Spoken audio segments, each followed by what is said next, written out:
Salut à tous, aujourd'hui on va parler de beaux gosses musclés, de scénarios de merde, de sexe et de shopping. Bref, aujourd'hui on va parler de films de filles. Elle m'a explosé le pompon. Je suis toute excitée. Tout d'abord, sachez que quand je dis film de filles, ce n'est pas du tout péjoratif. Le public visé est avant tout un public féminin, c'est pas de ma faute. En tout cas, j'ai jamais entendu un mec dire « Ouah mec, j'ai vu Sexy Dance 5, il est mortel ». Ça gage, Sean ? Et d'ailleurs, pourquoi les filles aiment bien ce genre de film ? C'est pas parce que c'est destiné à un public féminin que ça doit forcément être, comment dire ? Un peu cucu. Ouais, voilà, c'est ça. C'est dans 90% des cas, complètement cucu. Je suis certain que les scénaristes doivent utiliser un genre de générateur de scénario aléatoire, comme pour les films de Luc Besson. Ça vient des States. Et voilà, un taxi protège une pute en banlieue. C'est pas mal comme idée Ça fait d'ailleurs. penser à Taxi Driver. C'est quoi ça? Sauf que là, on aurait personnage principal, 2 points, une fille, petit 1, qui n'a jamais eu aucune relation sérieuse dans sa vie, petit 2, qui est très prise par son travail, petit 3, riche. Ensuite, on aurait petit A, demande de l'aide à un ami pour trouver l'amour, petit B, tombe amoureuse d'un mec que tout oppose à elle ou d'un mec qu'elle déteste, petit C, a un sex friend et tombe peut-être enceinte, petit D, tombe amoureuse d'un agent secret mais elle ne le sait pas. Et pour conclure, ils s'engueulent mais finissent quand même ensemble.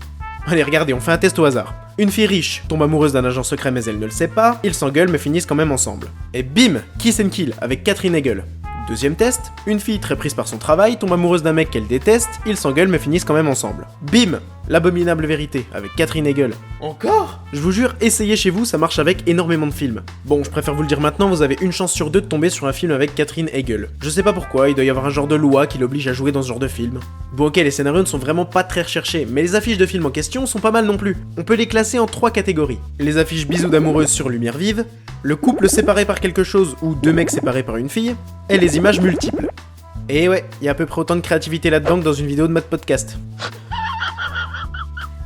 Bon, bien évidemment, il y a quelques films qui échappent aux règles basiques des films de filles. On peut citer par exemple 500 jours ensemble, Crazy Stupid Love, Blue Valentine ou encore Garden State, qui d'ailleurs entre dans le top 50 de mes films préférés. Je dis pas qu'ils ne comprennent aucun cliché, loin de là, mais il n'y a pas que ça, et les rares films de filles cool ont un réel sujet à traiter. C'est pas seulement « Oh là là, je suis célibataire, que vais-je faire Dans Garden State, le scénario reste très basique en soi. C'est un mec qui revient dans sa ville natale après un long moment d'absence et il rencontre une fille dont il va tomber amoureux. Mais en parallèle, le film traite aussi de la perte d'un proche, de liens amicaux et familiaux, de travail et de drogue. On suit un personnage ayant perdu le goût de la vie jusqu'à une certaine renaissance. Question mise en scène, Zach Braff, le réalisateur, nous offre un film très poétique et très bien filmé, avec une bande originale juste superbe. Dans la plupart des films de filles, on se contente juste de regarder des working girls qui veulent essayer des fringues comme dans Pretty Woman, avoir un prince charmant avec des gros abdos et tout ça filmé dans la banalité la plus totale avec la chanson pop du moment comme bande originale. Je vais utiliser un terme que je n'aime pas, mais là je pense qu'on peut appeler ça du cinéma commercial.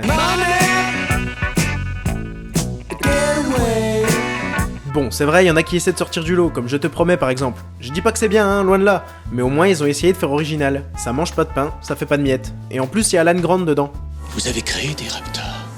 Mais c'est vrai, pourquoi essayer de faire original quand on peut se contenter de filmer un mec torse nu pendant 1h45 ? Tu connais pas les t-shirts ? On peut parler aussi de Sex entre amis, un film qui passe son temps à essayer d'éviter d'être un film pour filles à 2 balles en se foutant de leur gueule, mais qui au final se vautre totalement et tombe dans tous les clichés. Ça reste l'histoire d'une fille qui est très prise par son boulot, qui veut un sex friend, ils s'engueulent mais finissent quand même ensemble. Dans le genre original, on peut aussi parler de 50 nuances de Grey. Bah quoi, c'est quand même vachement original, y a même pas d'histoire. Un film comporte toujours, ou presque, une situation initiale, un élément perturbateur, des péripéties et un dénouement. Par exemple, dans Dirty Dancing, bébé et sa famille partent en vacances. Ça, c'est la situation initiale. Ensuite, elle rencontre Patrick Swayze, l'élément perturbateur. Puis il se passe tout un tas de conneries, des engueulades, des filles enceintes, etc. Ça, ce sont les péripéties. Dodson est parmi nous, Dodson est là. Et enfin, il y a la danse finale, tout rentre dans l'ordre. Ça, c'est le dénouement. En bref, c'est une fille riche qui tombe amoureuse d'un mec que tout oppose à elle, ils s'engueulent mais finissent quand même ensemble. Eh bien, dans 50 nuances de Grey, ça se passe pas comme ça. C'est une situation initiale de 2 heures. Voilà ce qui se passe pendant 2 heures. Oh là là, vous êtes beau, vous êtes riche, j'ai envie de coucher avec vous. Je suis d'accord, mais il faut signer un contrat d'abord, parce que j'ai envie de vous frapper pendant que je vous j'hésite un peu quand même. Bon, eh bien, c'est pas grave, on signera ça plus tard. Et voilà, répétez ce court scénario 3 fois et vous avez l'intégralité du film. Et d'ailleurs, ce n'est même pas un film, et quand vous en parlez aux quelques personnes peu objectives qui ont aimé, ils vont vous dire « Eh mais si tu veux, c'est exactement comme dans le livre en fait, hein !» Eh bien justement, ça ne devrait pas, ça veut dire qu'il n'y a eu absolument aucun travail d'adaptation, et ça c'est vraiment du foutage de gueule.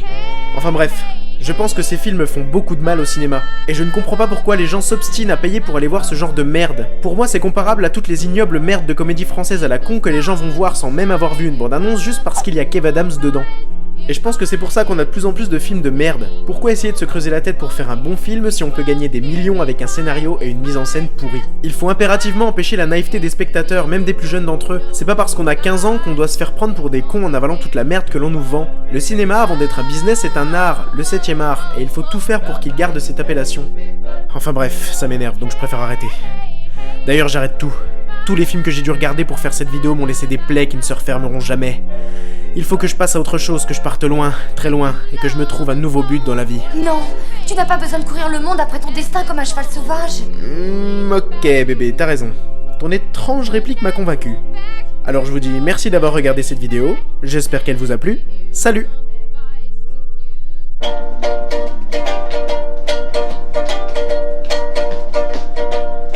You always hurt the ones you love. One, you shouldn't hurt at all. You always stay the sweetest rose and crush it until the petals fall. You always bring the kindest hearts, and with a hasty word you can. You're actually good. Call. And if I were old, your heart last night, it's because